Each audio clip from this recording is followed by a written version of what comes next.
Namaste. My name is JVN Manisha Singh, Assistant Professor in Department of Food and Biotechnology under Faculty of Agriculture and Veterinary Sciences in Jyoti Vidyapeeth Women's University, Jaipur. Today I am teaching you subject Food Safety and Quality Control for class D. DET FPT 6th semester. Today I am teaching you session biological hazards. So let's begin with the topic biological hazards. Okay. So first of all, what is the classification of foodborne illness? There are three types. First is infection. So it is caused by the eating food that contains living disease causing microorganisms. Example is salmonellosis. And intoxication, basically caused by eating food that contains a harmful chemical or toxin produced by bacteria or other source. Example, that is Clostridium botulinum. Then toxin mediated infection, basically caused by eating a food that contains harmful microorganisms and that will produce a toxin once inside the human body. Okay, so foodborne hazards are basically by the chemical hazard, biological hazard, or by physical hazard. So we are talking about the biological hazards, and biological hazards are by far the most important foodborne in any type of food establishment, and bacteria are reported in more cases of foodborne illnesses than any other hazard, and bacteria can be in vegetative or in spore state, and they can be spoilage or pathogenic bacteria, and the reproduction of bacteria and an increase in number of organisms is called bacteria growth. Okay, so there is a bacteria growth phase in which there is a log phase where the bacteria grow exponentially, then the stationary phase and the death phase. So there are the 6 conditions bacteria needs to grow and which are known as fat terms. F stands for food, acidity, T for time, T for temperature, O for oxygen, and M for moisture. So F, food. There are sufficient nutrients available that promote the growth of microorganisms, and protein-rich foods such as meat, milk, eggs, and fish are more susceptible. A for acidity, and foodborne pathogens require a slightly acidic pH level of 4.6 to 7.5, while they thrive in conditions with a pH of 6.6 to 7.5. FDA regulation for acidified foods require that food to be brought. Okay, so brought to pH 4.5 or below. Okay, T for time. Time is food should be removed from the danger zone within 2 hours, either by cooling or heating. While most guidelines state 2 hours, a few indicate 4 hours is still safe.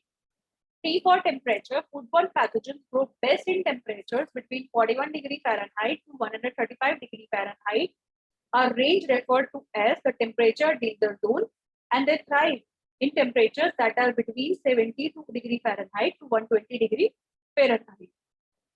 Oxygen, basically almost all foodborne pathogens are aerobic, and that is requiring the oxygen to grow, and some pathogens such as Clostridium botulinum and the source of botulism are anaerobic and do not require oxygen to grow. Then moisture, water is essential for the growth of the foodborne pathogens, and water activity is a measure of the water available for use and is measured on a scale of 0 to 1. And foodborne pathogens grow best in foods that have water activity between 1.0 and 0.86, and the FDA regulations for canned foods require water activity of 0.85 or below. Okay, so potentially hazardous foods are the types of foods that have the ability to support the rapid and progressive growth of infectious and toxin producing microorganisms. Examples are the red meat, poultry, eggs, fish, dairy products, and cooked potatoes. FDA food code of potentially hazardous foods are the food of animal origin that are raw or heat treated, foods of plant origin that are heat treated or consist of a raw seed sprouts, cut melons, garlic and oil mixtures that are not modified in a way to inhibit the growth of microorganisms. And it is a critical that you control the handling and storage of potentially hazardous food to prevent bacterial growth. Okay, so the Bacillus cereus, the type of illness caused is bacterial intoxication or toxin mediated infection. Symptoms are diarrhea type, that means abdominal cramp, and common food is diarrhea type is meat, milk, and vegetables. And prevention is just properly heat the food, cool and reheat the food. Okay. And for vomiting type, the symptoms are vomiting, diarrhea, and abdominal cramps. And common foods are the rice, starchy foods, grains, and cereals, where the Bacillus cereus will grow. Okay. Then Clostridium perfringensis type of illness is bacterial toxin mediated infection, and symptom onset is intense abdominal pains and severe diarrhea. And common foods are the spices, gravy, improperly cooled foods. And prevention is just properly cook, cool, and reheat the food for consumption. Next type of bacteria is Clostridium botulinum, and type of illness is bacterial intoxication. And symptom is dizziness, double vision, difficulty in breathing and swallowing, and headache. Then common foods are improperly canned foods, vacuum packed foods, refrigerated foods, and cooked foods in anaerobic mass. And prevention is properly heat processed anaerobically packed foods, and do not use the home canned foods. Next type of bacteria is Campylobacter jejuni, and type of illness is bacterial infection, and symptom is watery bloody diarrhea. And common foods is raw chicken, raw milk, raw meat. Okay, prevention is properly handle and cook foods and avoid cross contamination.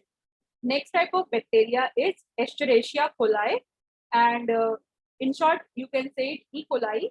And type of illness is bacterial infection or toxin mediated infection. Symptoms onset is the bloody diarrhea followed by kidney failure and hemolytic uremic syndrome, or you can say HUS in severe cases. Common foods is uncooked hamburger, raw milk, unpasteurized apple cider, and lettuce. Prevention is practice good food, sanitation, hand washing, properly handle, and cook food. Next type of bacteria is Listeria monocytogenes, and that will lead to illness, bacterial infection. Symptoms onset is healthy adult. For healthy adult, it is a flu-like symptom, and at risk population, it is septicemia, meningitis, encephalitis, and birth defects and stillbirth. Then common foods are the raw milk, dairy items, raw meats, refrigerated, ready-to-eat foods, processed, ready-to-eat foods, eat meats, and such as hot dogs, raw vegetables, and seafood. Prevention is properly store and cook foods and avoid cross-contamination, and rotate processed refrigerated foods using the FIFO to ensure timely use. Okay. Next is the Salmonella species bacteria. So these are the bacteria which causes the type of illness, bacterial infection, and symptoms onset is nausea, fever, vomiting, abdominal cramps, and diarrhea. And the common foods are the raw meat, raw poultry, eggs, milk, dairy, and products. Then prevention is properly cook foods, avoid cross-contamination. And next is Shigella. Shigella causes bacterial infection, and bacillary dysentery, diarrhea, fever, abdominal cramps, and dehydration as the symptoms. And common foods that are prepared with human contact like salads, raw vegetables, milk, dairy products, raw poultry, non-potable water, and ready-to-eat food is contaminated with Shigella. Then prevention is wash hands and practice good personal hygiene and properly cook foods. Next is Staphylococcus aureus, and the type of illness is bacterial intoxication.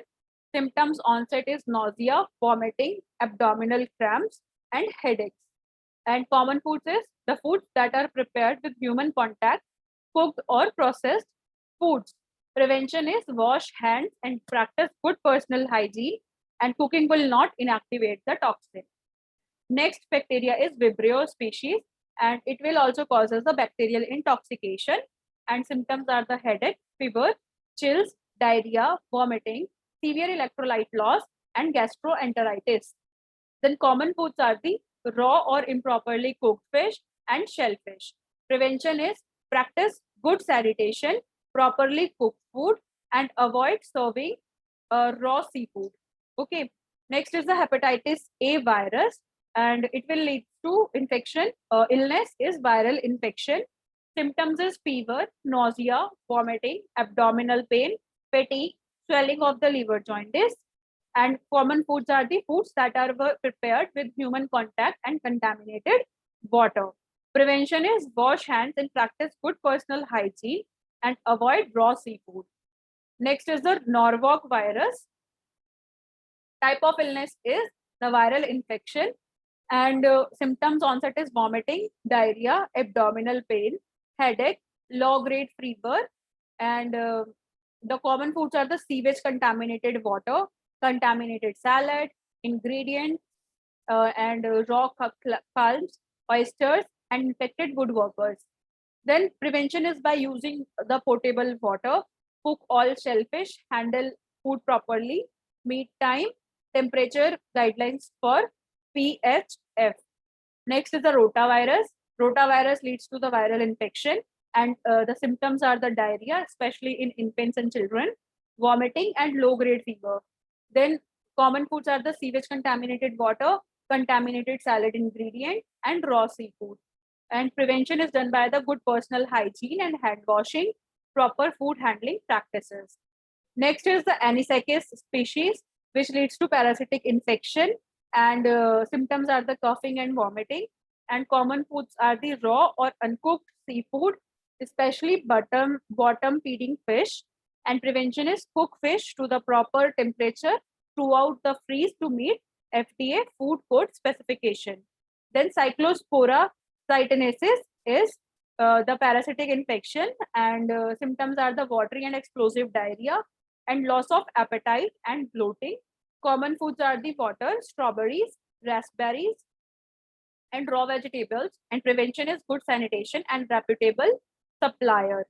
Then Cryptosporidium parvum, Giardia lamblia.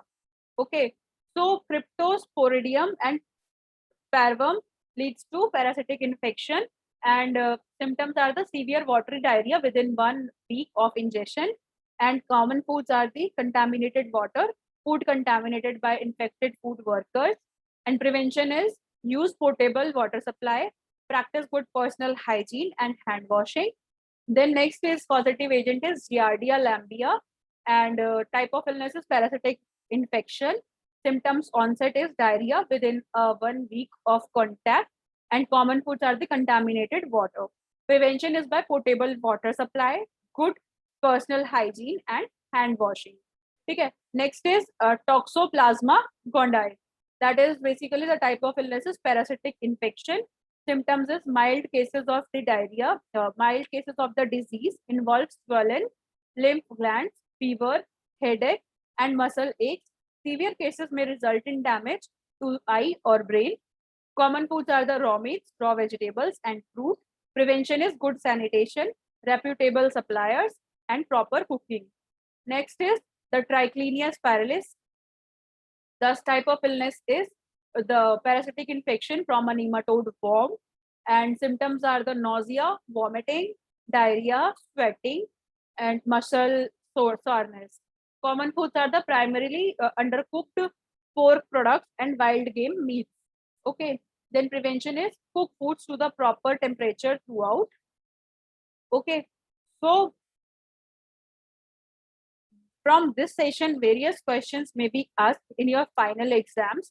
For example, what is biological hazards? What explain the various causative agents with their symptoms and the infection, and what are the preventions from these diseases. Likewise, questions may be asked in your final exams, so prepare accordingly. I hope this session is clear to all. Thank you so much for watching this session.